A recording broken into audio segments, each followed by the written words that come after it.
Then we'll start. All right, perfect. It's being recorded now. So, good evening, everyone. This is IC242, Continuum Mechanics. This is lecture number 13.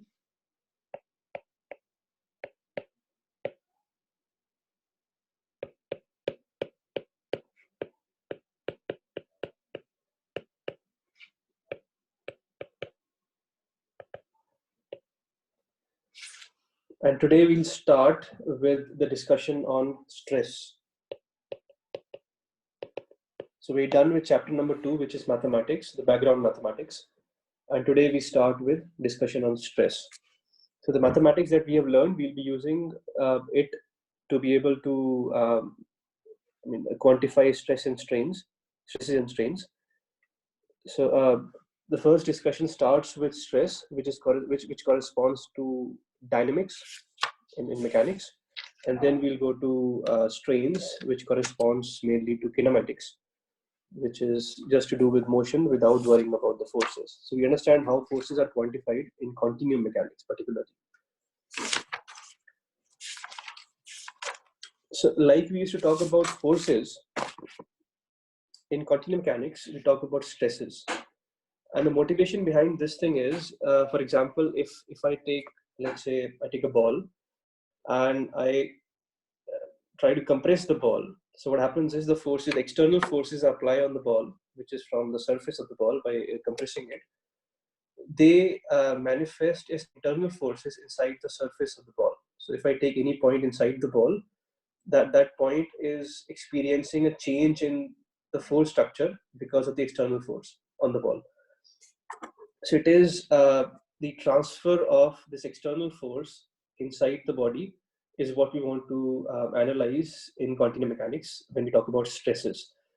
Another example being, for example, we talk about an aeroplane.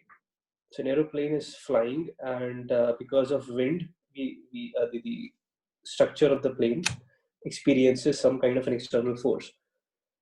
Now, we would want to understand how that external force manifests as internal forces inside the structure of the plane, so that we can figure out if the plane, if the material that's composing the plane can handle those internal stresses. So to be able to design strong enough materials, we'll have to understand how the external forces transfer to the internal, transfer as internal stresses inside the body. Now, loosely, you understand stress as force per unit area, which used to be like force being a vector. If we divide that by a scalar area, you get a vector back. So stresses were force per unit area. So, but in this course, stress for us will be a second order tensor. So we'll see how that is defined. Before that, let's quickly talk about Cauchy. So Cauchy was a French engineer turned mathematician, whose name I'm sure you've heard of a lot in mathematics. So he did a lot of work in mechanics, continuum mechanics to be particular.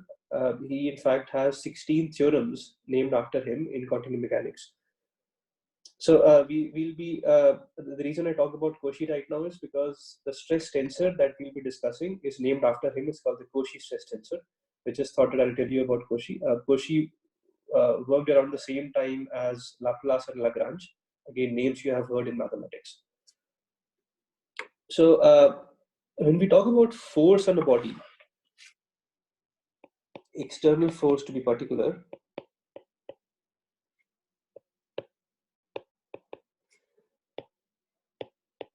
then it can be of two types. One being body force.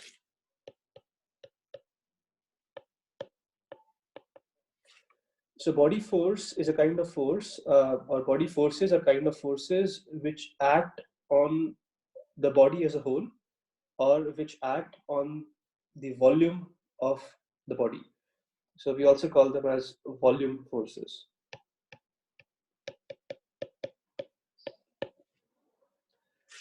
So depending on the amount of content inside the body, the force increases or decreases. So an example is gravity force. So the gravity force acting on a body is given as m times g. So more the mass, more the body force or gravity force.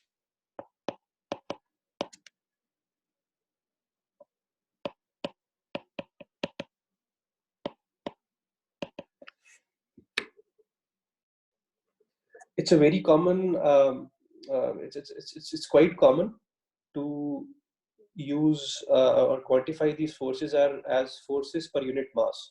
So we'll tend to use the vector B,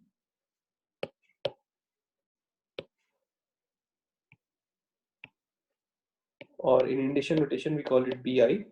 So we'll be using BI to quantify body forces, and the units for that will be force per unit mass. So it's force per unit mass. The reason being that since body force is proportional to the mass of the body, so we'll quantify them as force per unit mass, and the net force because of this body force will be BI times the mass of the body. Okay. Can you anyone think of another example of a body force? Just name it or put it on the chat or something. So it's a question for you. Can somebody name another kind of body force? A real example of a body force.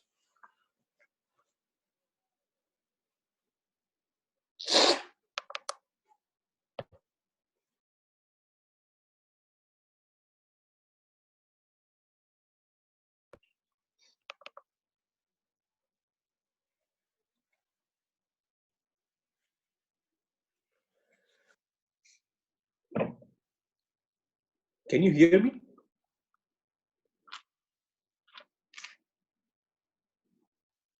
No? I hope I'm still connected.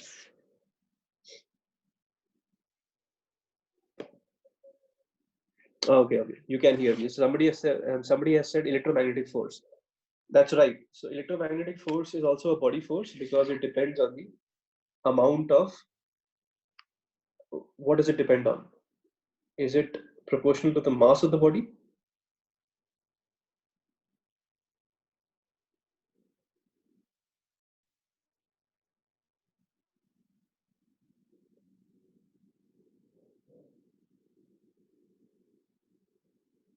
No. Frictional force? Somebody says frictional force. Does force of friction depend on the mass of the body? Actually, frictional force is not a body force. You'll see soon. Okay.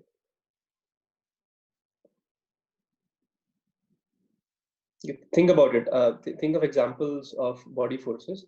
So forces which depend on the volume. So if I think of, I mean, electrostatic force can be a body force.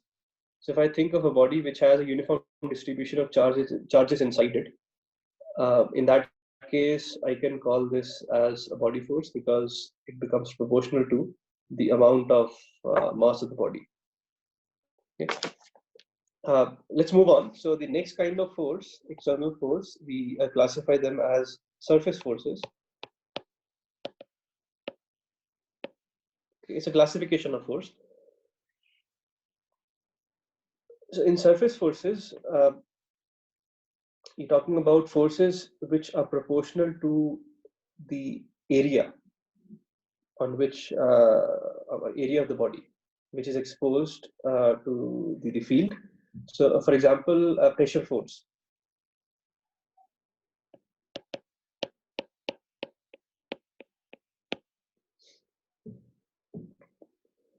So, as you know that the force because of pressure is proportional to the area. So it does not matter. I mean, if I take the same volume or the same exposed surface, and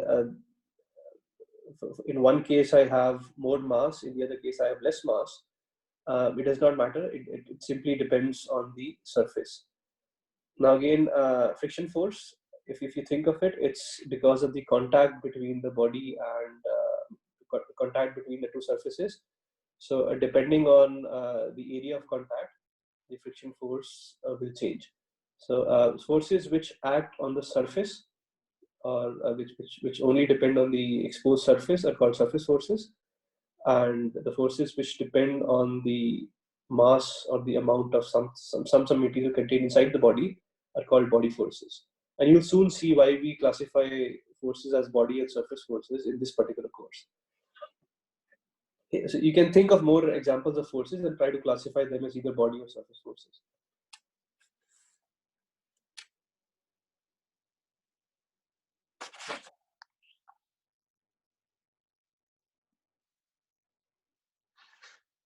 All right. So before we actually start discussing, let's talk about two more terms, which are quite common, which confuse people a lot.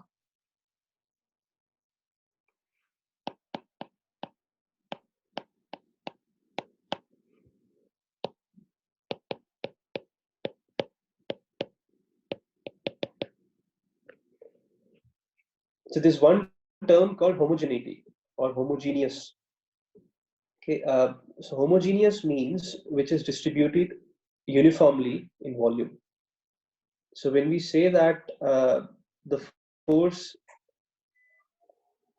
on acting on a body is homogeneous, what that means is that the force is distributed uniformly throughout the body. It does not change as a function of space.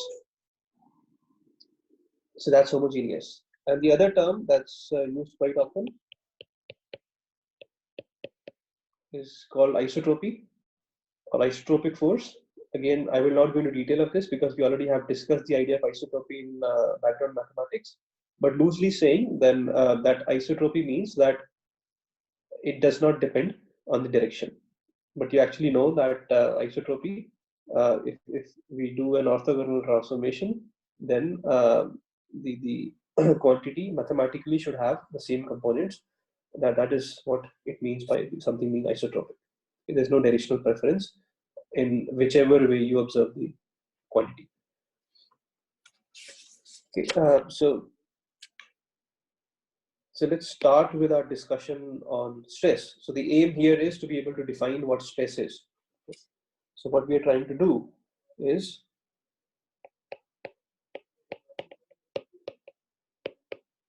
so that's the aim of this lecture.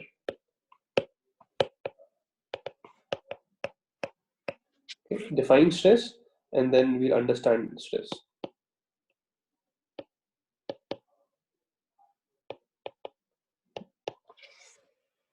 Okay. Excuse me. So Koshi was working on it. Koshi was trying to understand what stress is, and to be able to understand how external forces. It's going back to our ball examples. If we have a ball that we're trying to squish, trying to understand what's happening inside the volume of the ball at a given point P, Cauchy thought that if we can, while developing his theory of mechanics, he was trying to understand if he can use some physical, some mathematical quantity to be able to quantify the stress acting at a given point inside the body. So what he did was,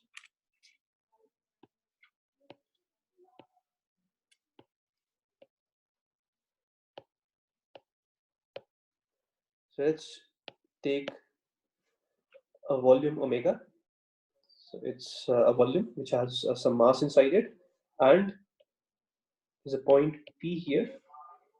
So Cauchy, let's say, is trying to understand what's happening at a point P because of some external field acting on the body.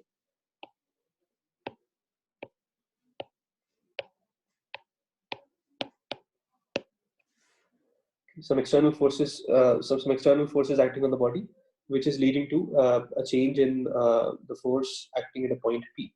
So we're trying to understand how that force is getting changed, or how to quantify that force. So what Cauchy did was, he said that let's hypothetically slice the body into two parts. So we'll create a hypothetical slice here.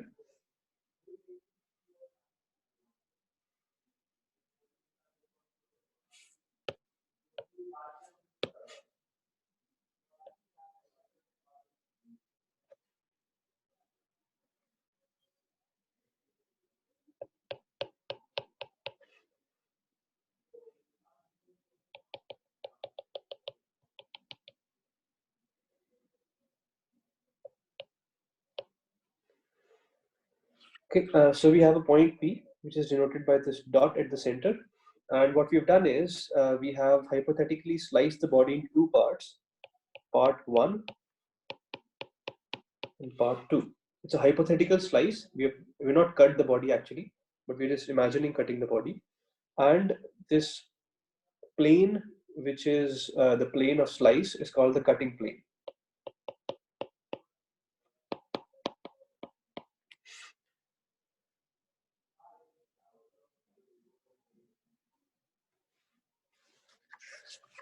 Now, when we slice the body, we end up creating a surface. So what we'll do is now that we'll take only part 1 and we'll try to analyze the forces acting on part 1 because of part 2. So it's a hypothetical slice, but we can still draw the free body diagram of part 1. Now, assuming that the whole body is in equilibrium. So let's write assume equilibrium. So what that means is that the net external force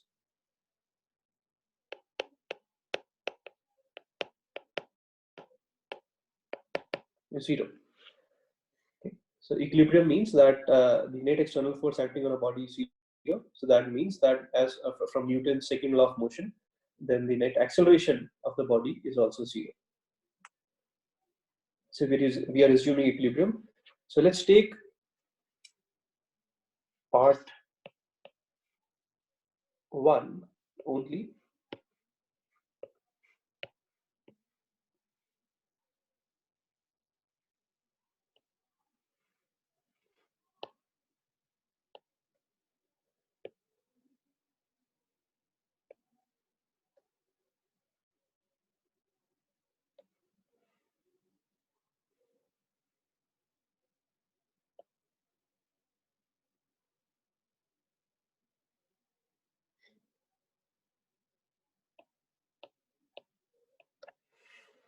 So what I've done is, sorry.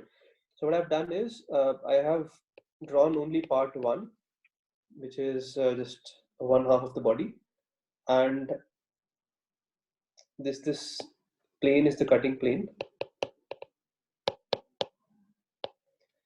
So we call this area as gamma star. So this complete area is called gamma superscript star, and around this dot P, around this point P, we create a small area in this cutting plane, and we call this delta gamma star. So this area is called delta gamma star. So it's a small area around the point P in our in our hypothetical cutting plane that we've chosen. Now, since we just chose one cutting plane, so we can quantify that choice of cutting plane by a normal direction. So we use a normal direction.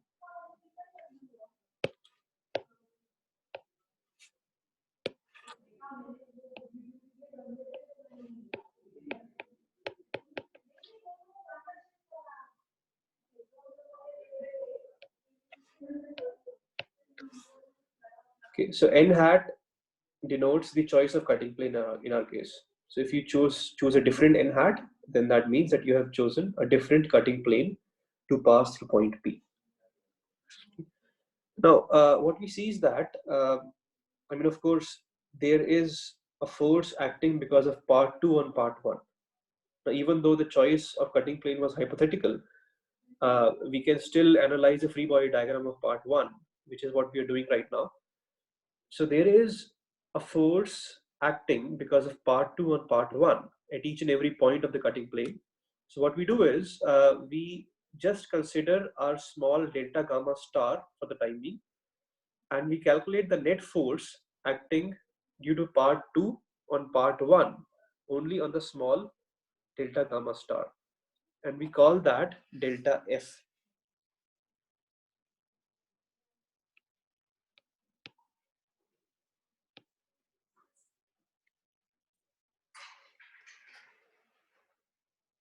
All right, so delta F is the force acting on delta gamma star because of part 2 of the body on part 1. Now this delta F force need not be in the direction of n hat. It's like if you take a body and try to shear it or break it by applying a shearing force, then what you'll see is that this delta F star will be almost in the direction of the cutting plane. So this delta F star can either be in n hat or in the direction of the plane or in any arbitrary direction depending on how you apply the external force. So if I take a body, let's take a rod, and let's write that here. So as an example, if I take a rod and apply forces normally, so what we'll see is that if the point P is somewhere here, then delta F star will tend to be in the direction of n hat. So if our cutting plane is defined like this and n hat is defined like this, then the force is in the direction of cutting plane. But if you were applying a force which was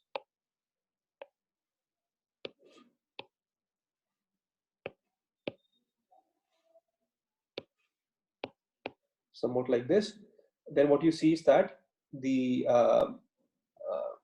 with the same choice of cutting plane, the delta F force will be perpendicular or almost perpendicular to your n hat. So delta F, the point I want to make here is that delta F need not be in the direction of n hat, which sometimes is what confuses people. So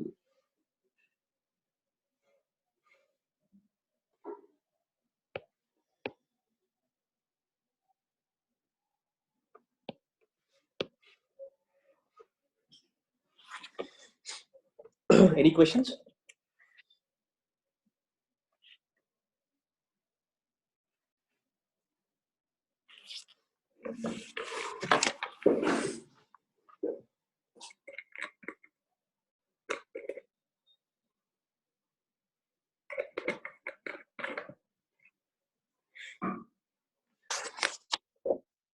All right, so delta F is a force acting on part 1 because of part 2 on the small area delta gamma star. Now we can also have the net moment acting on part 1 because of part 2, so which we'll call it as delta M.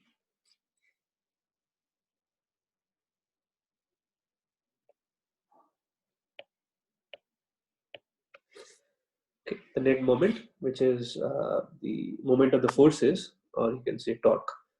Okay. So the net torque acting on the small area delta gamma. So net torque acting on point P because of all the forces acting on the small area delta gamma star. Okay.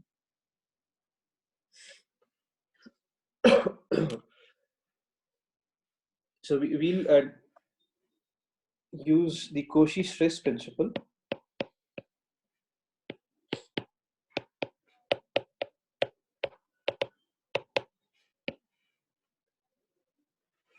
So the Cauchy stress principle says that as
so let's try to understand the stress principle. So what this says is that as our small area delta gamma star approaches 0, so that means we try to shrink that small area around P.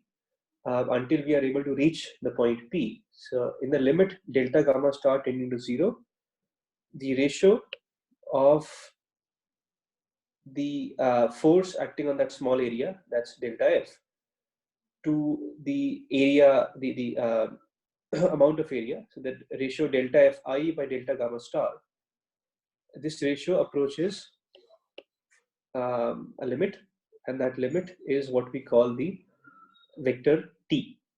Okay, so t is a vector. There's a subscript I here in the initial notation. So it approaches a vector t, which is known as the stress vector.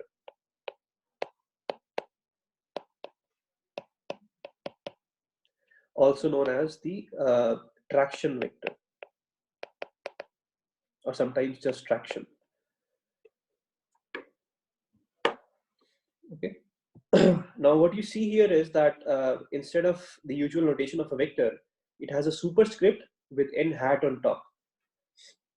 So it's a special kind of vector here.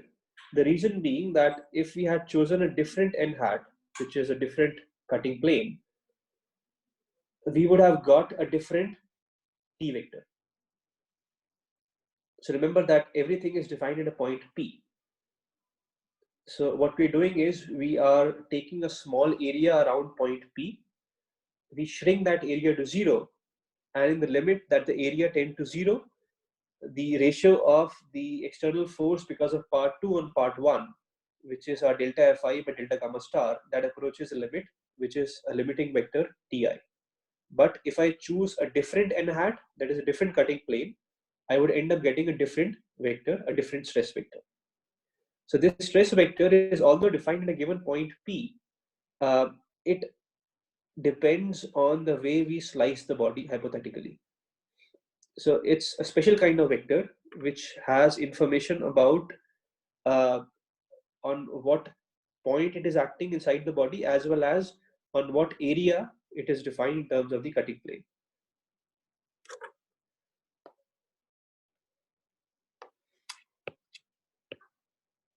Any questions on this?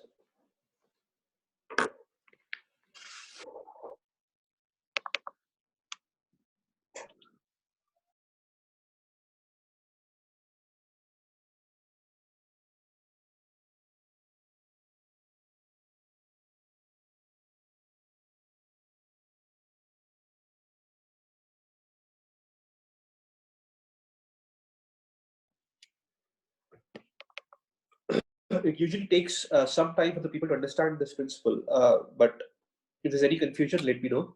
I'll discuss it later.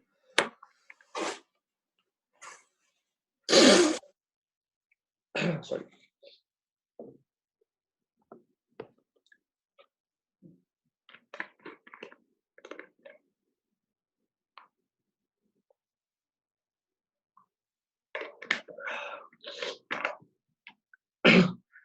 Okay.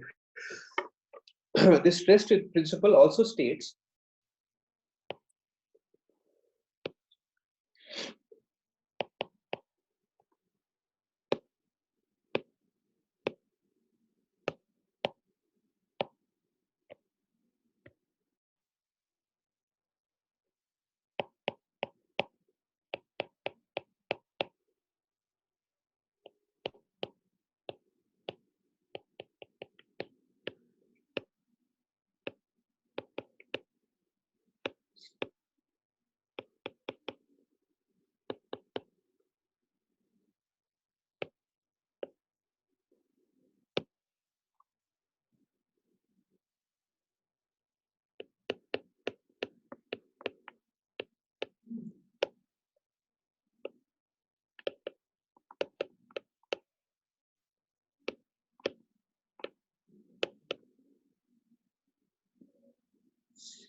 So this principle also states that in the limit that this area delta gamma star, the small area around P, in the limit that it goes to 0, the ratio of the net moment acting on at point P because of all the forces on the area, the ratio of that to the area delta gamma star, that goes to 0.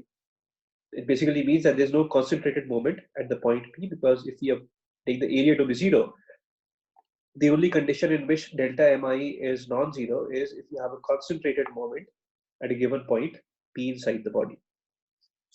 Okay, so let's move on.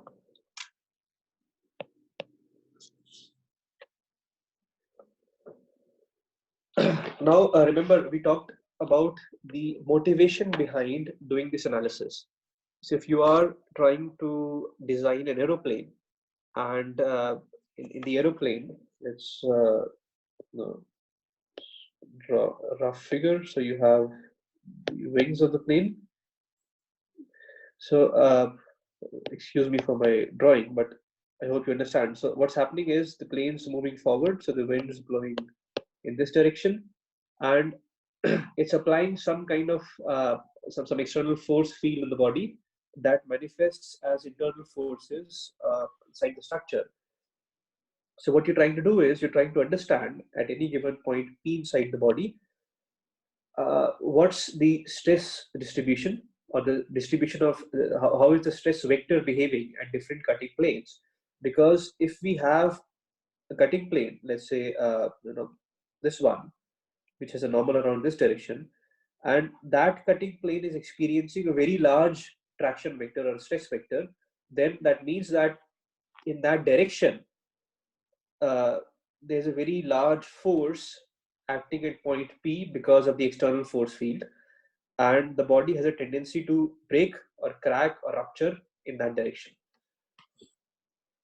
So we'll want to ensure that we design the wing structure, the wing material in such a way so that it has enough strength in that direction to be able to handle that external force field manifesting as internal stresses at point P.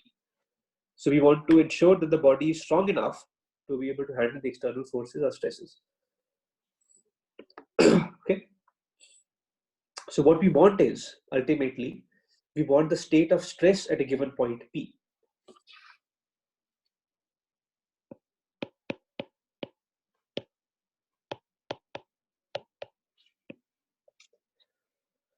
So state of stress is a tuple, is a collection of a list of all the areas and the corresponding stress vector or traction acting on that area at a given point.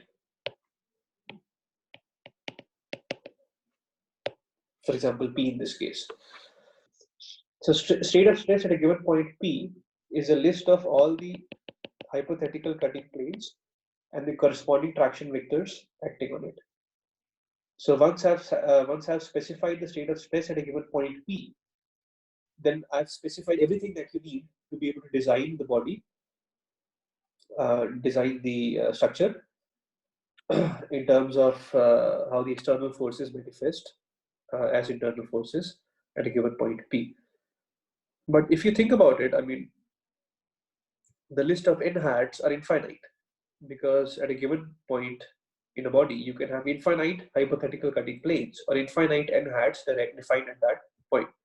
So how can I supply that information of infinite n hats and the corresponding t vectors?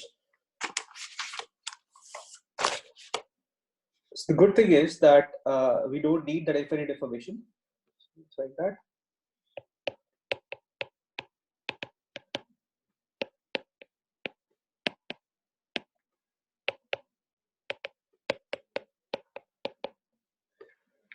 So the good thing is that we don't need this infinite information. We can work with finite amount of information and still get this state of stress at a given point P.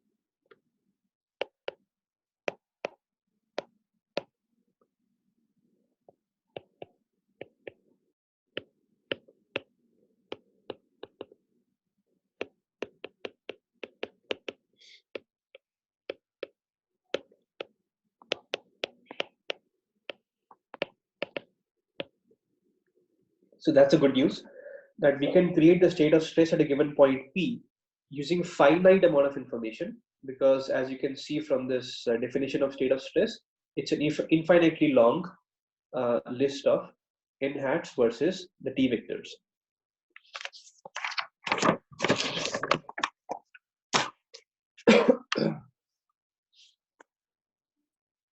So before we proceed, just one property of the stress vector, which is very easy to show. So I won't do it here, but just tell you what the property is and how to proceed.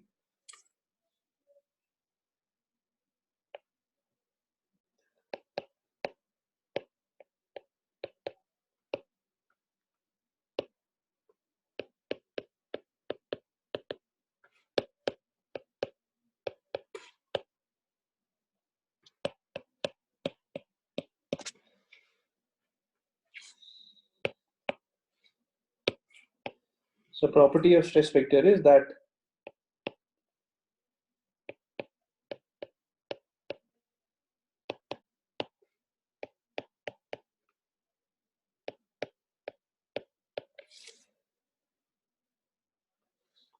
it comes from Newton's third law. So the stress vector acting on the cutting plane with normal n hat is a negative of the stress vector acting on a cutting plane which is in the opposite direction. Okay, so it's easy to show, but I'll leave it to you. So the way you well, actually, we'll just leave it here. I will just consult the book to understand how to prove this property of stress vector. Okay, now let's proceed and see how we can have only finite amount of information, and using that finite information we can create the state of stress at a given point P inside the body. That's the aim. So if we can create the state of stress at a given point P, we have everything we need to be able to design the structure. So let's start with a new page.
So what you're doing is we're trying to draw three perpendicular areas. So the red one is an area which has a normal in the x1 direction. So we call this E1. So that's a unit vector in the x1 direction. The green one is an area which has a normal in the x2 direction. So the unit normal is E2. And let's take the black one. So the black one is then an area which is a normal in the direction of x3. So let's see if we can draw that here.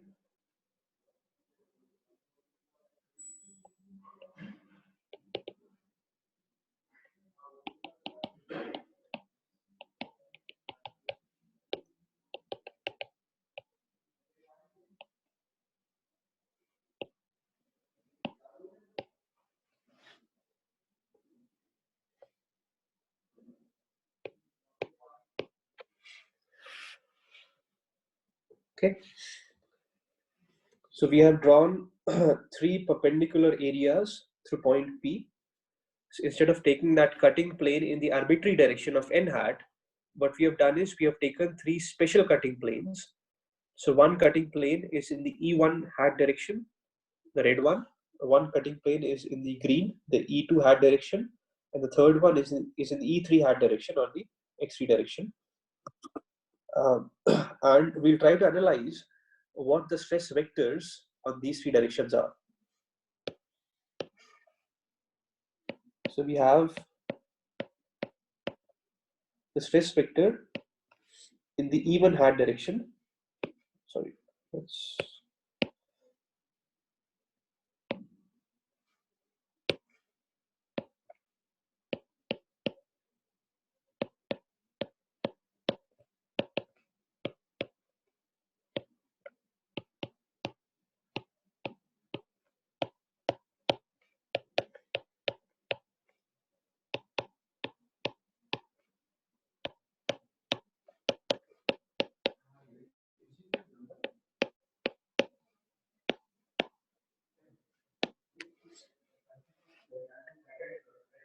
okay. So the stress vector T in the acting on a plane which is in the E1 hat direction.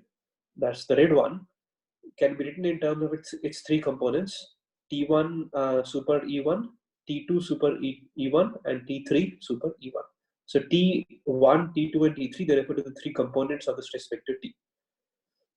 Now, similarly, if we talk about the green plane, which is the hypothetical cutting plane with a normal in the E2 direction, we can write the stress vector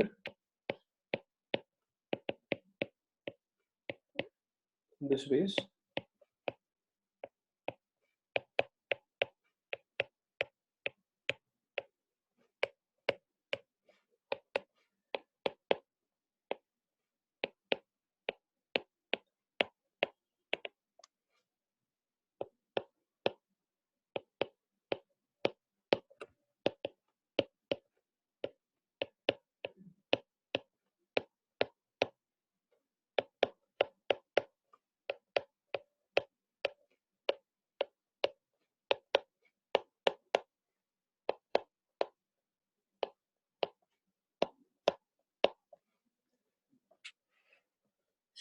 Okay, so these are the three stress vectors acting on the three planes that we've drawn in the red, green, and black colors respectively. Well, we can write this in a compact form because we already know our initial notation. So we can write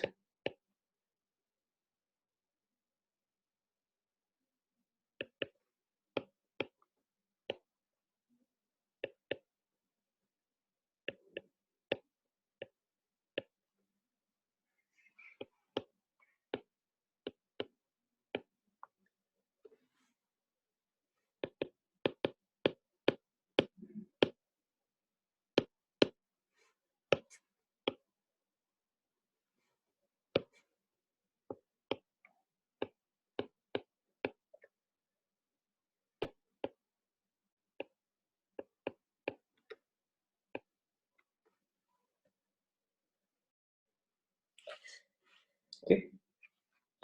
So you can see that if I expand the right hand side using Einstein notation, I get the same three equations corresponding to the value of I we take. So I equal to 1 gives us the first equation, I equal to 2 gives the second, I equal to 3 gives the third equation in our final compact form.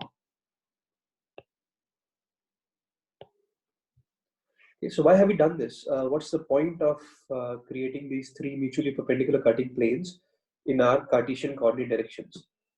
So the reason we are doing this is because what we see is that the traction vector, because remember what we want is we want the state of stress.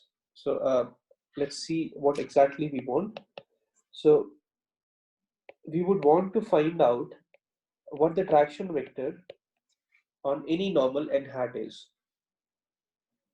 And what we see is, I will give you the relation without proving it.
So what we see is that the traction vector on any arbitrary cutting plate and hat can be written as the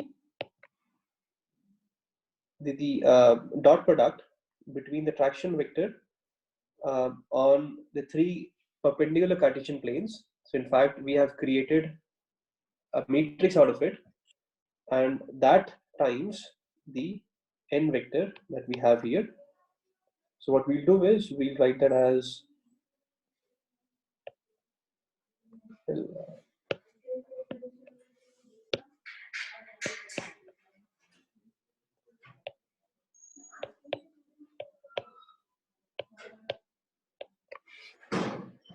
so I hope this is the right one. So if we put I equal to 1 in our compact form, so what we see is that, so let's put I equal to 1, we get T1 and hat, that's T1, and then it's EJNJ. So using our I sign notation, it expands.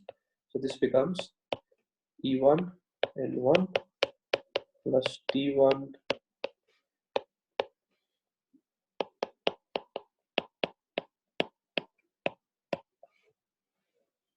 All right.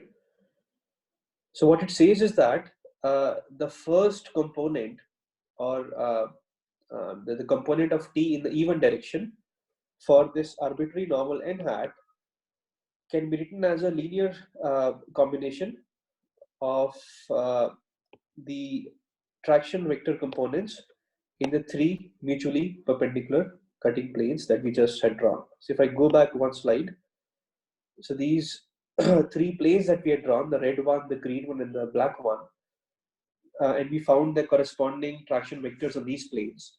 So given that I tell you the traction vectors of these three perpendicular cutting planes, you can find the traction vector on any arbitrary cutting plane using this relation.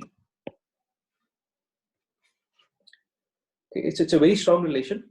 It helps us find the state of stress, given that we have the traction vectors available on three mutually perpendicular cutting planes. So that's all the information we need. In fact, it's very important. It's so important that it's called it's got a name. It's called the Cauchy stress formula.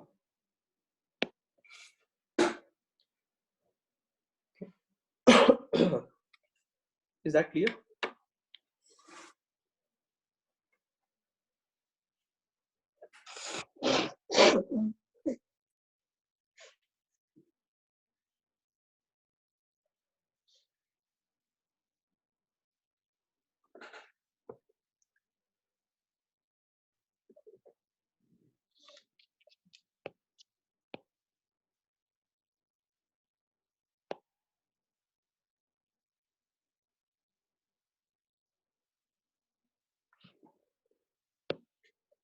Now you may be wondering that why is it called stress formula? There's no stress here.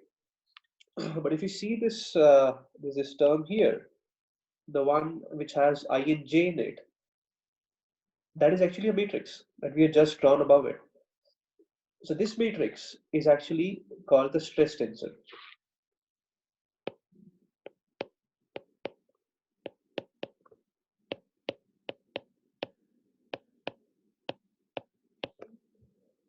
So we define the stress tensor, the Cauchy stress tensor,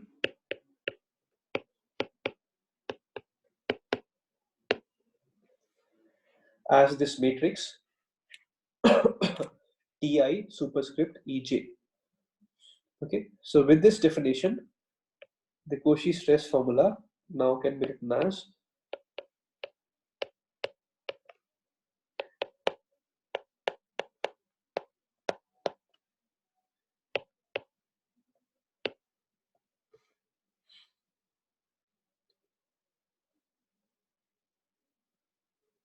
so that completes our definition of the Cauchy stress tensor.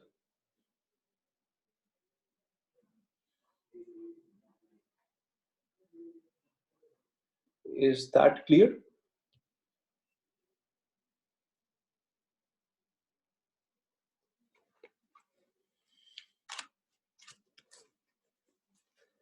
Okay, so just remember that I've just stated this formula to you. So this Cauchy stress formula that we have here, uh, you can prove it. Okay, so I'll just write consult the book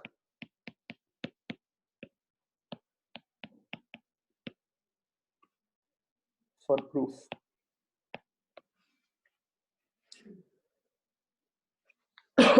It's very easy to prove by the simple conservation of forces acting on a given point.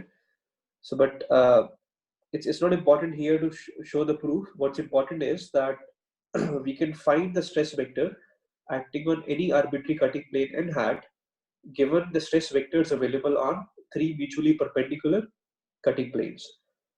In this case, we chose the cutting planes in the Cartesian directions. So if I give you that information on three perpendicular planes, you can create the stress tensor out of it, the Cauchy stress tensor sigma ji, and from that you can calculate the stress vector on any cutting plane. So basically, if we go back, this state of stress can then be calculated using these three mutually perpendicular cutting plane information of stress vector. Okay.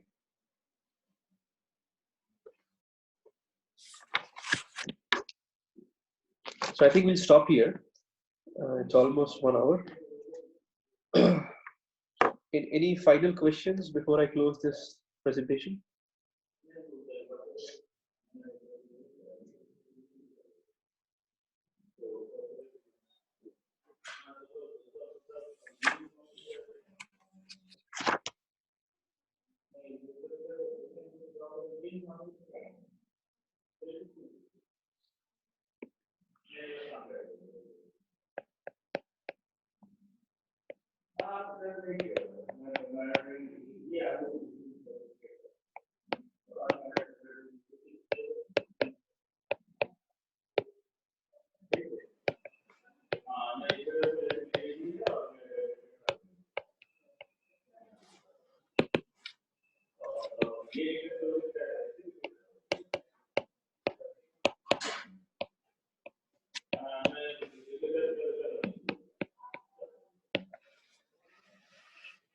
Okay, so before our class next week, we try to show that the stress matrix sigma ji, which we've just shown as this matrix, try to show that this actually is a tensor.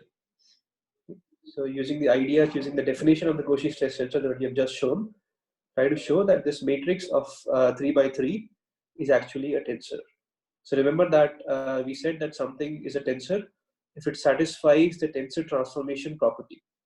So see if it satisfies the tensor transformation property, and if it does, then it is a tensor.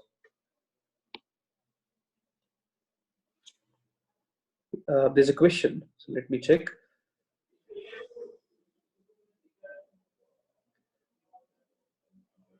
So the question is, can I post the solutions of the questions asked in the last class?